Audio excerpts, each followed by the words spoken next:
Hey everybody, Bill the Kansas Flamingo Chef. This is Barkley. He's the new addition around here. You see he's made himself at home. Today Barkley and I have been cooking ribs. Now there are 10,000 ways to cook ribs. We all know it. We've all seen all the different techniques. You've probably seen the 3-2-1 method, which quite frankly, not a fan. But the way I'm doing it's a little different.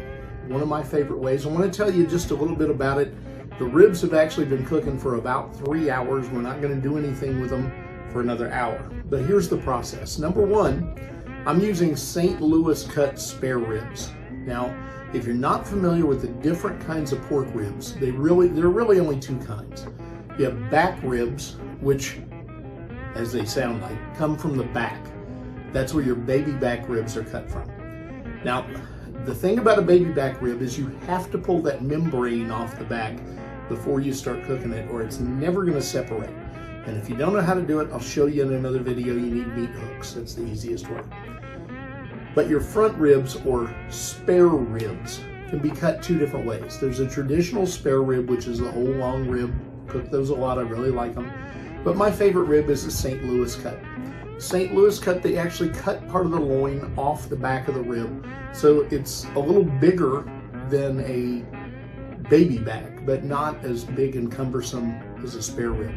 So to prepare them, you don't have to pull the membrane off. There's no membrane to mess with. And when I get them ready, I'm not going to pour a whole bunch of seasoning on them. I just lightly dust them with salt and pepper and a little bit of my preferred seasoning. And this time I'm using just a basic butcher blend seasoning. He's kind of a kid. Anyway, so when you put them out, we're going to put them on the smoker for 4 hours at 225, and just let them do their thing. Don't move them around. Don't mess with them.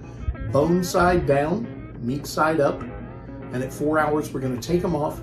We're going to wrap them in butcher paper and pour a half a stick of butter melted over the ribs. And I'm going to put them back out for another 2 hours.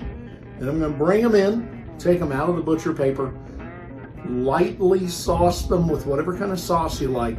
Turn your heat up to about 300 and cook them for about 15 minutes just to sear that in. So when we start the next segment, we're going to be pulling the ribs off at 4 hours. All right, so it's time to wrap. Now, if the camera bounces, I apologize. It's because Barkley seems to really think the tripod is interesting for some reason and is messing with it. So we'll hopefully get good video. All right, so all we're going to do, this is a stick and a half of melted butter. I've got a little bit of Greek seasoning.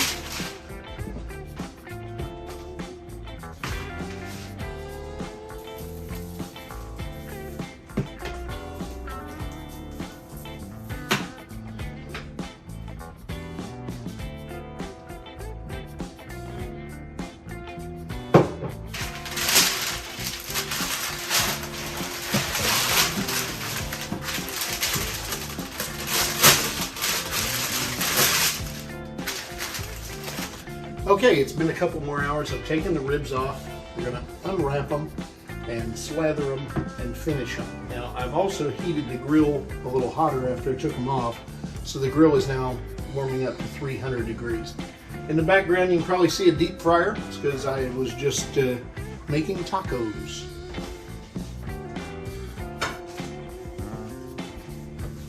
Yum. So if you'd like to see how these are done, that'll be another video.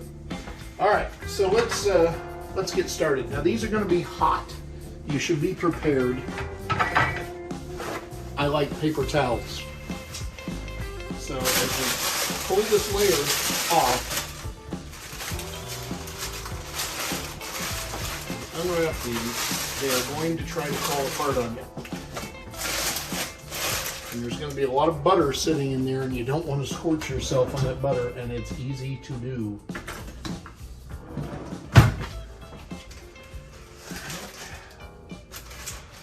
Okay, so there's the rack. Get all this out of the way.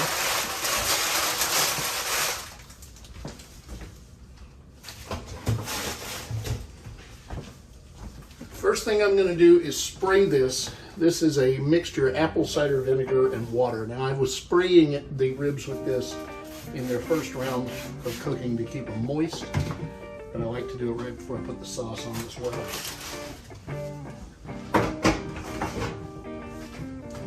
I'm going to use some Kroger Private Selection Kentucky Bourbon Craft Barbecue Sauce. It's a mouthful, but it tastes good. We do not need very much of this. Okay, so all I'm going to do is just drizzle it across the meat and then take a spatula and just kind of rub it around. All we're going to do with this is caramelize it back onto the ribs, so it just gives it a finish. Here's the finished product. 6 hours and 15 minutes total cooking time. I'm going to turn one of these over and try not to break it. You see, they're just beautiful. Now, we need to wrap them so we can put them away unless we're eating them right now. So let me show you how to do that. I have two products here. I have aluminum foil and plastic wrap. So what I'm going to do is pull out some aluminum foil across my surface, like so. Then plastic wrap over the aluminum foil. Whoops, that was a good trick. It's all right. You can always put it back into its little box. All right. Well, we all know cling wrap has a tendency to grab itself. That's okay. It's just the inside lining. Okay, and what we're going to do is grab a wrap of ribs, set them on the plastic, pull the plastic over the ribs, cut the plastic at the other end, maybe.